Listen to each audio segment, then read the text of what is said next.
चीन के जासूस दुनिया भर में फैले हुए हैं। ब्रिटेन कई बार चीन पर जासूसी का आरोप लगा चुका है, लेकिन चीन इसे मानने से इनकार करता है। एक बार फिर से ब्रिटेन में चाइनीज स्पाई के एक्टिव होने का खुलासा हुआ है। ब्रिटिश खुफिया एजेंसी MI5 ने दावा किया है कि चीन की एक जासूस की दखल ब्रिटिश संसद तक थी।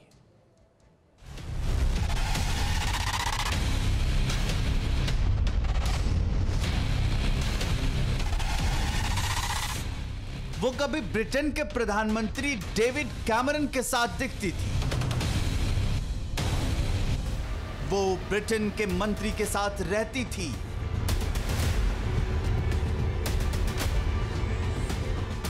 वो कहीं किसी सांसद के साथ खड़ी होती थी,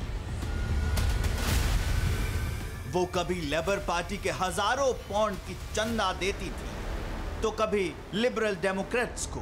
ब्रिटिश संसद में दखल रखने वाली इस महिला की पहुंच ब्रिटेन के दिग्गज सांसदों के घर तक थी। ब्रिटेन में होने वाले हाई प्रोफाइल कार्यक्रम में यह महिला कहीं भी दिख जाती थी।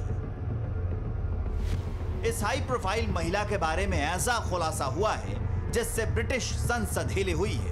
पूरे ब्रिटेन में हड़कंप मचा हुआ है, क्योंकि बरसों से ब्रिटेन के सियासी दलों पर अरबन लुटाने वाली ये महिला गुप्तचर है। वो भेदिया जो ब्रिटेन का भेद बीजिंग तक भेजती थी, जो जहरीले जिनपिंग के इशारों पर लंदन में काम कर रही थी। ब्रिटेन की खुफिया एजेंसी ने इस महिला की कुंडली निकालकर संसद के सामने रखी तो सांसदों के होश उड़ गए। Mr. Speaker has been contacted by MI5 and is now warning members of Parliament that there has been an agent of the Chinese government active here in Parliament working with a member of Parliament, obviously to subvert the processes here. I say, as a member of Parliament who is sanctioned by the Chinese government, as others, that this is a matter of grave concern. Xi Jinping की ये जासूस British सरकार में कहां तक पहुंच रखती थी, इस भेदिये के पास क्या क्या भेद था, ये विस्तार से बताएंगे। मगर उससे पहले जानिए इसका नाम पता क्या था। इस महिला का नाम क्रिस्टीन ली है।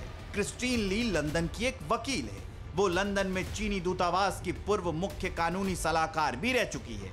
वर्तमान में वो प्रवासी चीनी मामलों के कार्यालय की कानूनी सलाहकार है। वो वेस्टमिंस्टर में इंटर पार्टी चाइना ग्रुप की सचिव भी है। लेकिन इस महिला की ये आधी पहचान है। इसका असली नाम और पूरी पहचान जानकर ब्रिटेन हिला हुआ है।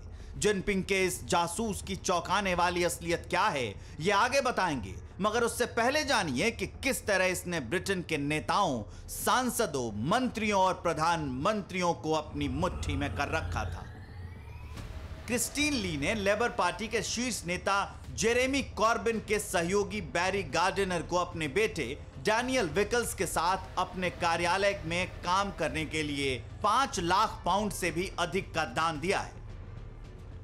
यह भी बताया गया है कि उसने लेबर पार्टी को कई टुकड़ों में सैकड़ों हजारों पाउंड से अधिक का दान दिया है। लेबर पार्टी के अलावा चीन की इस जासूस के फर्म ने 2005 में लिबरल डेमोक्रेट्स को 5,000 पाउंड का दान दिया था। 2013 में क्रिस्टीन ली ने पार्टी के नेता और तत्कालीन ऊर्जा मंत्री एड डेवी को दोबारा 5,000 पाउंड का दान दिया था। क्रिस्टीन ली के कंजर्वेटिव पार्टी के साथ भी संबंध है। डेविड कैमरन के प्रधानमंत्री रहते हुए वो कई बार उनसे मिल चुकी है। जनवरी 2019 में ब्रिटिश चीनी परियोजना के माध्यम से चीन के साथ अच्छे संबंधों में उनके योगदान की सराहना करते हुए तत्कालीन प्रमुख थेरेसा मे को पॉइंट ऑफ लाइट अवार्ड दिया था। मतलब ये दो प्रधानमंत्री के करीब थी, कई मंत्री, कई सांसदों के करीब थी और किसी को रत्ती भर शक नहीं हुआ। अब जब इसकी कुंडली निकली है तो पता चला है कि क्रिस्टीन ली का असली नाम तो क्रिस्टीन फांग है, जिसे फांग फांग के नाम से भी जाना जाता है। इस जासूस ने 4 साल अमेरिका में स्टूडेंट बनकर कई अमेरिकी राजनेताओं को अपनी जाल में फंसाया था। इसमें डेमोक्रेटिक सांसद और यूएस सीनेट के इंटेलिजेंस कमेटी के मेंबर एरिक स्वेलवेल भी शामिल थे। आरोप ये भी है कि स्वेलवेल और क्रिस्टीन के बीच शारीरिक संबंध थे। हालांकि अमेरिकी सांसद ने सार्वजनिक रूप से आपसी रिश्तों को कभी स्वीकार नहीं किया है। अमेरिका से निकली तो जिनपिंग ने अपनी विश्वकन्या को ब्रिटेन के असाइनमेंट पर भेज दिया और तब इसने ब्रिटिश संसद के चारों तरफ अपना जाल बिछाना शुरू कर दिया और उस जाल में वहां के प्रधानमंत्री, मंत्री, सांसद सब फंसते चले गए। अब जब खुफिया एजेंसी ने क्रिस्टीन ली की फांग फांग वाली हकीकत का खुलासा किया है तो सब हैरान हैं। Our intelligence and security agencies have been working together to really spot and identify this type of activity, activity that could potentially do harm to our country and harm to our democracy. British खुफिया agency ने कहा है कि इस चीनी जासूस को अभी गिरफ्तार नहीं किया गया है। ऐसे में उसे फिलहाल देश से निकाला नहीं जा रहा है। ब्रिटिश संसद के स्पीकर की संसदीय सुरक्षा टीम ने वेस्टमिंस्टर में सभी सांसदों और साथियों को चेतावनी संदेश भेजा है। इसमें कहा गया है कि क्रिस्टीन ली चीनी कम्युनिस्ट पार्टी के संयुक्त मोर्चा कार्य विभाग की जासूस हैं। वो जानबूझकर राजनीतिक कार्यक्रमों में शरीक हो रही थी। आपको बता दें कि हनी ट्रैप के जरिए जासूसी कराने के लिए जिनपिंग ने दुनिया भर में जाल बिछा रखा है। खासकर अमेरिका, ब्रिटेन, फ्रांस सरीखे देशों में बड़ी तादाद में चाइनीज गुप्तचर घूम रहे हैं। ब्रिटेन पहले भी ऐसे आरोप लगाता रहा है, लेकिन चीन नकारता रहा। लेकिन इस खुलासे के बाद एक बार ड्रैगन का मंसूबा फिर बेनकाब हुआ है।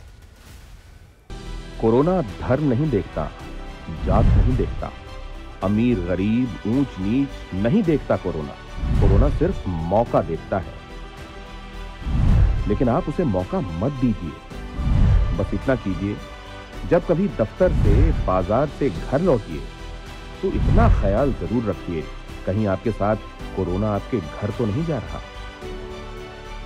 भूलिए मत, कोरोना अभी जिंदा है।